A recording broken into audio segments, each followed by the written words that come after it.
Good evening, everyone in Woodside Park and beyond around the world that are joining us for what should be a very, very special evening. When we think of Jewish impact, our guest this evening is somebody that has had a profound influence and impact, both in Great Britain and further afield around the world. We're delighted to be joined this evening by Karen Pollock, CBE, Chief Executive of the Holocaust Educational Trust, a Vice President of the Jewish Leadership Council, pioneer of Lessons from Auschwitz, a program that has enabled thousands of sixth form and university students to learn and to experience firsthand the Auschwitz concentration camp, and has won praise from politicians across the spectrum. She's a writer and public speaker and has been internationally recognized as a moral voice in our time. Good evening, Karen. We're honored to have you with us. Good evening. Thank you. That was a very kind introduction. I think, my mum should be tuning in. I'm sure she will. Just to hear the introduction, it's worth it. Wow. So much. So I always get curious in terms of what got you to where you are. Can you give us a bit about your background, your interest, and how you ended up being who you are today?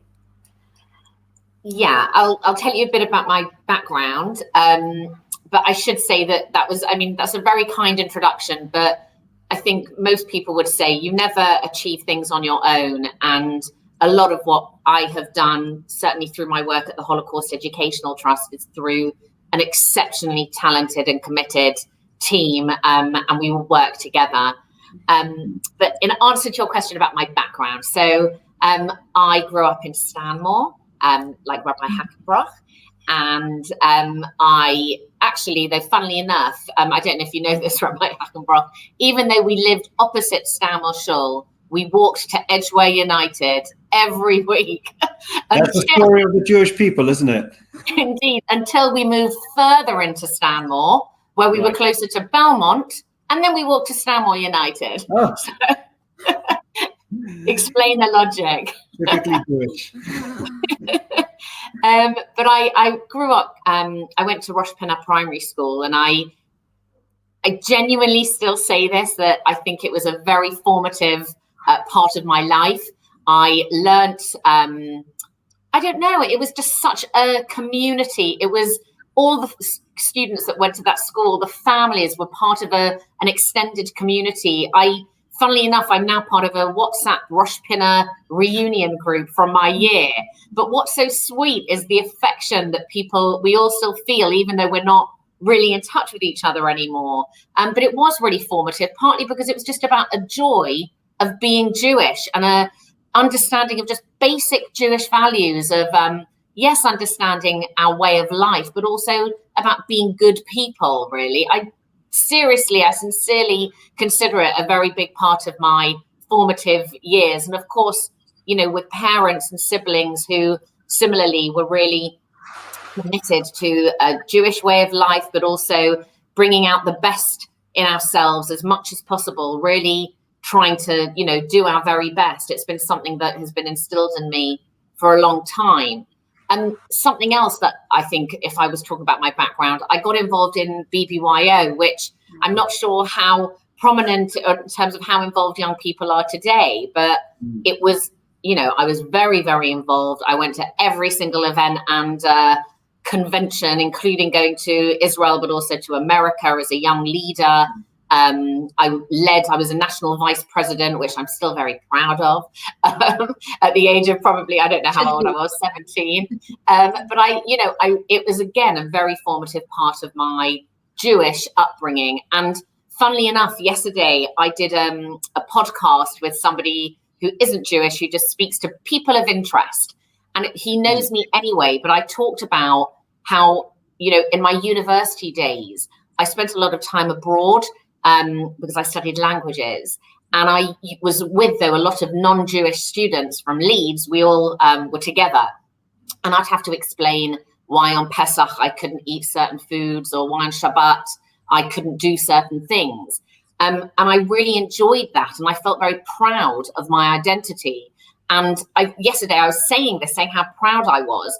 And when I think about it, it's because I grew up just, feeling joy about who I was and where I was from and what I did. And that doesn't mean I wasn't aware of issues of anti-Semitism and injustice, but it didn't define me, and it still doesn't. How incredible. I keep, while you're talking, I'm thinking about, there's an expression of, it takes a village to bring up a child. I'm listening.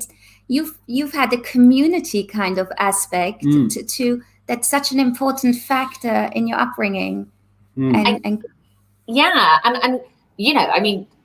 I of course will always pay tribute to my brilliant parents, because ultimately that's, where your true values and, how, importance of respect and, listening to others and not judging people and all these sorts of important guidances in my life. But I'm sure that all these different experiences were formative. And, I went to a secondary school that wasn't Jewish, but I don't know. I suppose the point is I've never been, afraid of who I am, and, unashamedly Jewish and proud. And, that I think is important, because that confidence means that when you've got a message to share and you've got something to say, you're not somehow inhibited by that identity.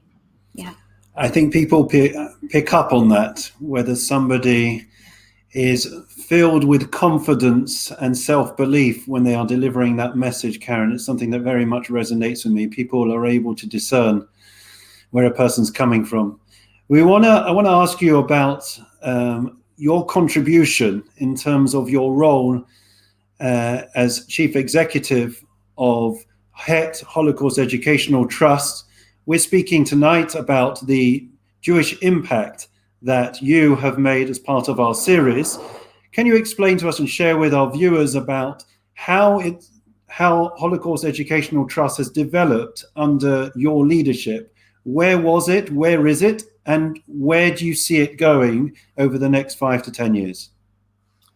I just want to reiterate, it really is an honor to be part of this series. And I know you've had a lot of really interesting and distinguished contributions. So it's really kind of you to ask me to be part of this as well. And I think that whenever I talk about the Holocaust Educational Trust, I think, first of all, it's important to say why I ended up there, if you like, how I ended up being involved in an organization that I'm still involved in 20 years later. It's been a long time. And also, though, just to reiterate that, anything that is, I may be the chief executive, and it's true that much is often on my shoulders, but nothing, can be achieved on your own. I actually started work after university with the all-party parliamentary group against anti-Semitism. And I was briefing members of parliament about issues of anti-Semitism, mainly, by the way, around the world rather than in the UK. The issues were about, there were incidents in Russia. There were some Jewish people that were detained in Iran, supposedly, allegations of being spies, but it was because they were Jewish. But it was briefings about anti-Semitism, something that happened over there somewhere else. And perhaps we'll come to this later, but obviously in recent years, that's been a different sort of conversation when we're talking about anti-Semitism. But the result of doing that work, I was working with various politicians who also were involved in the Holocaust Educational Trust, or who knew about it. And I was based, by the way, in the same office as a few people who worked for the Holocaust Educational Trust. And I suggested, why don't I do both? Why don't I do what I'm doing, but involve some of these members of parliament in the work of the Holocaust Educational Trust? Because I felt that in order to really get our work reaching schools across the country, you have to have people championing your work in schools across the country. And you can't do that, firstly, from one central base in London. But secondly, it can't just be Jewish people saying this is important. And so what we built up, and I should be very clear, the Holocaust Educational Trust was founded by Lord Greville Jenner and Lord Merlin Rees. At the time, as I say that, they weren't lords at the time, they became lords. And anything that I have taken on and continue to develop is on the back of people who had real vision about the importance of having a sole organisation that is going to advise teachers and schools how to teach about a really important and difficult subject. So the Holocaust Educational Trust, in a nutshell, our mission is to teach about the Holocaust so that people learn about history, and the memory of those people who were murdered but also survived is honoured, but also for the lessons today. The Holocaust is embedded in the curriculum, so it's taught in schools across the country for age 13, 14. And what we do is we ensure that teachers are trained to teach about a very difficult subject, make it accessible, teach it effectively, not using shock factors. We provide resources to use in the classroom so that teachers who have such a huge amount on their plates and have limited time and resource have got the material is ready made, that they can use straight away in the classroom. We organise, I'm sure you know, that for the survivors, who are a small number, but to share their testimony. Pre-pandemic, they were travelling the length and breadth of the country, reaching something like 100,000 young people per year. During the pandemic, they've continued, but it's via Zoom, it's via Teams. They're remarkable. I mean, they're much better than me on all this tech. I mean, they're fantastic. But we continue it. And actually, the result of it is we've involved more schools in one session than we would if a survivor was physically in a single school. So trying to see the opportunities out of difficulties, if you like. Yeah. And then, of course, there's lessons from Auschwitz, which, we started it when I joined the Holocaust Educational Trust. It was around the same sort of time where we started taking a small number of young people and teachers to visit Auschwitz. But we brought the project to the attention of the then Chancellor of the Exchequer, Gordon Brown, and he was really taken by it and felt that this was something that should be nationwide rather than only for, let's say, up to 400 young people a year. So through his support, but continued support from the coalition government and beyond, so currently from the Conservative government, and we really do have cross-party support, we get government funding to enable 3,000 young people to visit Auschwitz. They all hear from a survivor. They all come back and do the most incredible ambassadorial work, sharing what they've learned and why it's important to remember. They're left, inspired by what they hear and what they see. And just going full circle, and I'm sorry because I've answered this in a very long-winded way. It's fascinating. I hope so. I mean, you should always stop me because I can talk for ages. But the one thing I was going to say was at the beginning when I said, I felt that by members of parliament knowing about our work, that would help. I mean, I feel very strongly that, you need people locally in regions and in local constituencies to be able to say this is important and this is what's on offer. And we have members of parliament across the country, and the same in Scotland, members of the Scottish Parliament, raising awareness about how to educate about the Holocaust through the Holocaust Educational Trust in schools in their patch. And that relationship with those members of Parliament built so that someone like Gordon Brown would recognise our work, so that just this year, Boris Johnson held a Zoom call with a Holocaust survivor and liberator to mark Holocaust Memorial Day, so that eventually we've, this, we took Prince William, the Duke and Duchess of Cambridge, we facilitated a visit to Stutthof, a lesser-known camp near Gdansk, where they were introduced to two British Holocaust survivors from Stutthof. And again, the Duchess of Cambridge was reunited with them via Zoom just a couple of months ago. So the reason we do all of that is because I think raising the profile of what we do, it just reminds people why this matters. And it reminds people that this is relevant, that this isn't about something that happened to someone else somewhere else. It happened to people like you and me, people who actually live in this country when we're talking about the relevance to Britain, people who are still with us, the eyewitnesses, living history. And that point about just humanity, right? That, you know this, Rabbi Hackenbrock, from taking some of the visits to Auschwitz that you've started doing with us, showing people where hatred can lead, literally being in the place, is a really it's an unforgettable experience. It's something that people carry with them for the rest of their lives. And I've come across people in their 30s and 40s now who've been on a visit to Auschwitz, who is remarkable. I suddenly get told, oh, by the way, I'm a Holocaust Educational Trust ambassador. And I can't tell you what joy it gives me knowing that from 15 years ago when they went on this trip, they still remember it and they still regard themselves as somehow affiliated. It's a wonderful thing. Yeah, it's incredible. And also, I don't know if you realize I'm a first generation Holocaust. Like my mom survived, is on the difference. She was a baby and went through so many of my immediate family members perished in Auschwitz. So listening to you and keeping that memory, it's not just a memory, keeping it alive for the next generations is invaluable. So I could have listened to you going on and on because it's so important what you do. But listening to you and all the different achievements along the way, do you have a proudest moment that you'd like to share with us? Oh, gosh. I mean, I don't have one proudest moment. There are key moments during my time working for the Holocaust Educational Trust. I do think when the Lessons from Auschwitz project was recognised and where we got a real injection of funding, I think that actually even people in the Jewish community suddenly looked up and was like, this is a serious organisation who are achieving really important things. So I think that was a very proud moment.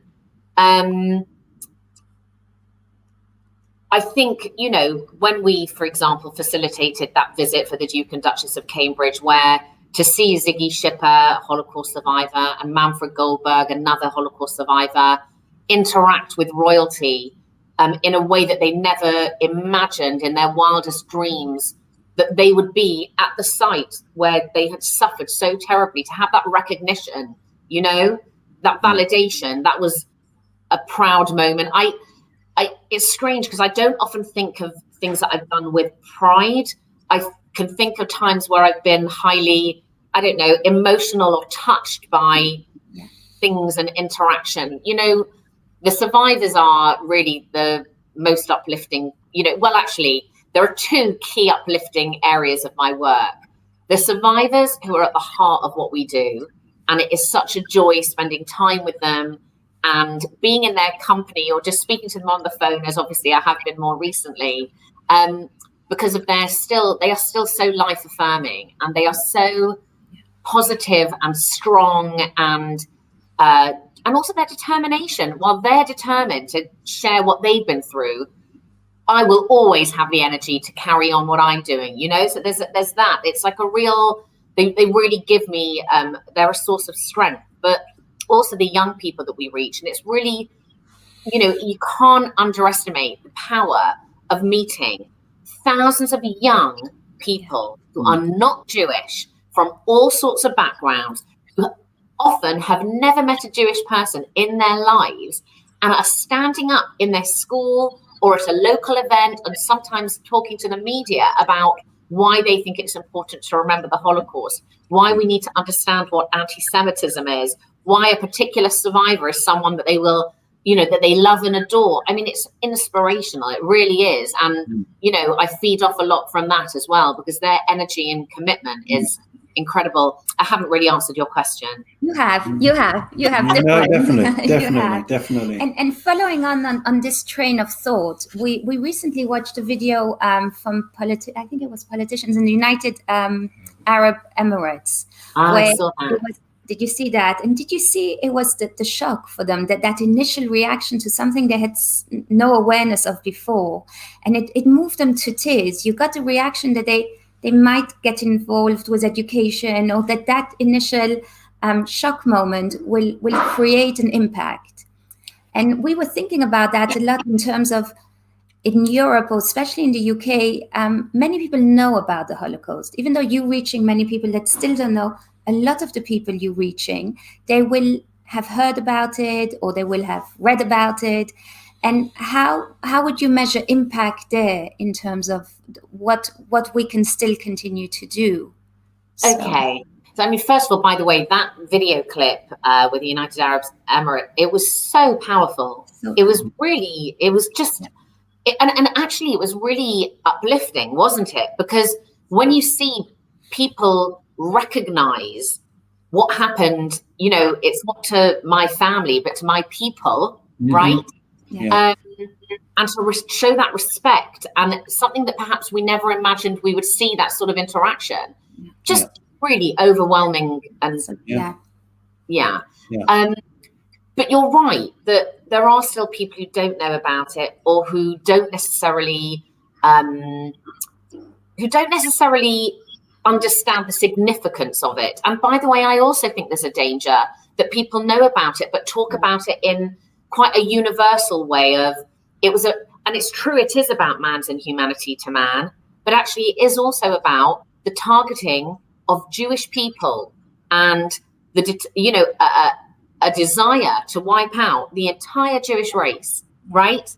And the specific nature of the Holocaust. One of my biggest fears is that as we move on in time, that actually it's not that people won't know about it, but they won't know the specific nature of it. And this isn't because I'm trying to suggest that we deserve some sort of different recognition. We would prefer not to have that recognition. But the truth is the truth. Yeah. And if we can't understand the warning signs of what anti-Semitism looks like, and the role of other people who are not Jewish, of what they can do to make a difference, then we have the risk of people somehow, diminishing the memory and regarding it as just, it isn't only about hate. It was about Jew hatred. And, another point I would say, I'm not necessarily answering the whole question. I'm sort of changing the challenge. I think it's that, as we move into the future, when the survivors aren't here, we will have a different sort of, what is so compelling at the moment when people learn about the Holocaust and learn about Holocaust history is those eyewitnesses. It's human stories.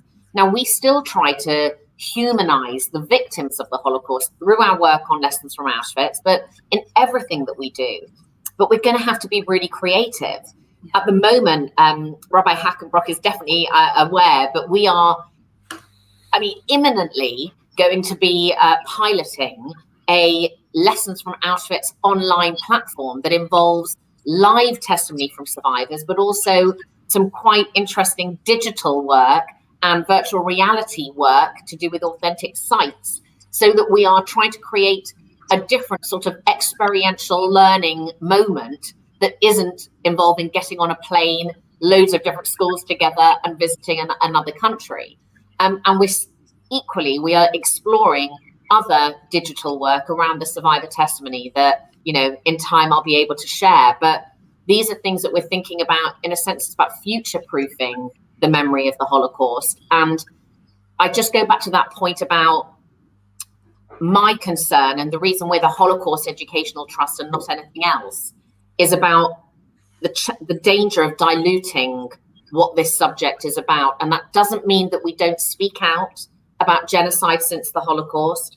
And it doesn't mean that we don't call out racism and xenophobia and prejudice today, of course, but it's imperative that the unique, specific nature of the Holocaust, the why, the who, the where, the what, is protected. 100%. I don't think we certainly couldn't agree with you more. Karen, one of the considerations when we look to the future is about some type of memorial, some type of Holocaust memorial that would or could be set up next to Parliament. There's been a debate, as with all these things, political debate, communal debate. I was wondering where you stand on it, bearing in mind your past comments about the importance of Holocaust proofing and ensuring that there is those monuments, those memorializations for the future? What's your view? I'm 100% behind having a National Holocaust Memorial and Learning Centre, and I think there couldn't be a more fitting place than it being next to the House of the Parliament.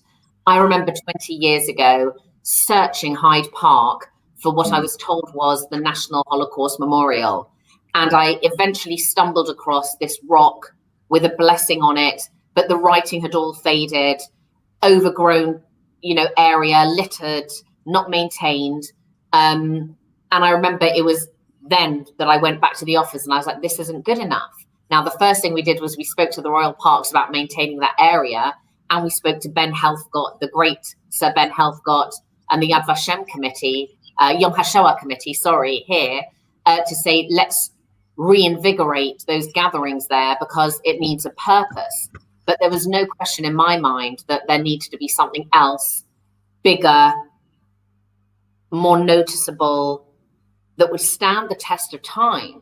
Because this isn't about the next 5 or 10 years. It's about the next 50, 100 years. This was a defining episode in our history, and it's our shared history. It is actually part of British history, even if we weren't occupied. We fought the Nazis with the Allies, we fought the Nazis. We allowed in the kinder transport. There are things to be proud of. There are British heroes of the Holocaust, like Frank Foley, who saved 10,000 Jewish lives, Major Frank Foley. But there are questions about what Britain could have done and what the Allies could have done. They knew about Auschwitz. Should they have bombed the tracks? They let in the children, but they didn't. It was unaccompanied minors. What about the parents? And that story needs to be told and understood. I could not be more supportive of the National Memorial, and I'm looking forward to it happening. Okay, we're looking forward with you. I know there's many young people watching tonight, and my favorite question is always, and they'll have aspirations, but what advice can you give them that they can end up making a difference, just like you? What should they be thinking about? What should they be busy with? Or just some tools? Well, I would start off by saying that I'm not sure that I ever woke up one day and said, I want to make a difference. I don't think there was ever a switch that suddenly... I think I do go back to it's something to do with I think our shared upbringing, about understanding that there is more to life than, yes, we need to earn money and there are all sorts of, have our education. All these things are important, of course, and they are about bettering oneself, but it is about the world that we live in, right? So I think I didn't have a sudden realization. And so the only reason I say that is because I think, I'd hate to think people think I had some sort of path set out. I didn't. I often wonder how it happened, because it wasn't a plan. And I also, I would reiterate that, lots of people have achieved loads of incredible things, and so yeah. But in terms of what advice I would give, a lot of people think, what can I possibly do? So when there's something they care about, they often just think, well, what can I do? Mm-hmm. But if everybody thinks like that, then nobody will ever do anything. And I think because we often think big and we think about, I need to have reversed a certain decision, dramatically, it needs to have, or we go from 0 to 100. We sometimes set ourselves challenges that aren't insurmountable, but they are going to be more difficult to reach. But sometimes it's just about step by step. And it's it is a bit about the collective. So if you do something and you encourage one other person to do it, and that one person encourages one other person to do it, eventually in numbers, we are making a difference. And I think that there's, I don't want people to carry a weight on their shoulders and think it's only for them. It's for all of us. But you have to be able to explain and communicate why. And the one thing I would say is that, particularly in today's world, and, I am on social media and I do engage on it. And I, particularly during the difficult years in politics over the past few years, I felt very strongly it was important to have a voice on social media on certain issues. However, a lot of the time, I just feel that the way people describe and talk about any issue they care about, it's often very polarizing. It's very black and white. And actually, most things aren't. There are some things that are, right? There are some things that are. So people who deny the Holocaust, right? There's no nuance there, okay? But I just think generally, if you really want people to be on your side, and if you want to achieve something, you do need to take people with you. So to understand and put yourself in other people's shoes and understand where they're coming from and what they know or don't know, or what they understand or don't understand, or what matters to them more than what might matter to you, is certainly a good starting point. But this is very general. Those are a few thoughts. No, that certainly is a clear roadmark, I think, for many of our youngsters that are watching. And it's all about incremental change and the change we make together, Karen. So we very much hear, and it resonates with us, and I'm sure with our viewers.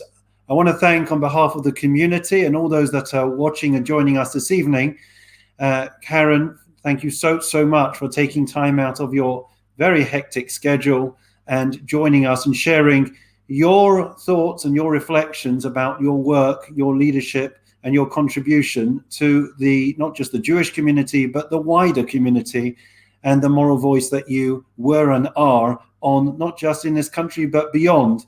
And we wish you bracha v'atzlacha, tremendous success in all your endeavors. And please God, we look forward to meeting you in person in the not too distant future. On behalf of everyone, thank you so much. Thank you. Thank you so much. Thank you so much. Thank you. Take care. Thank you. Bye. All the best. Bye.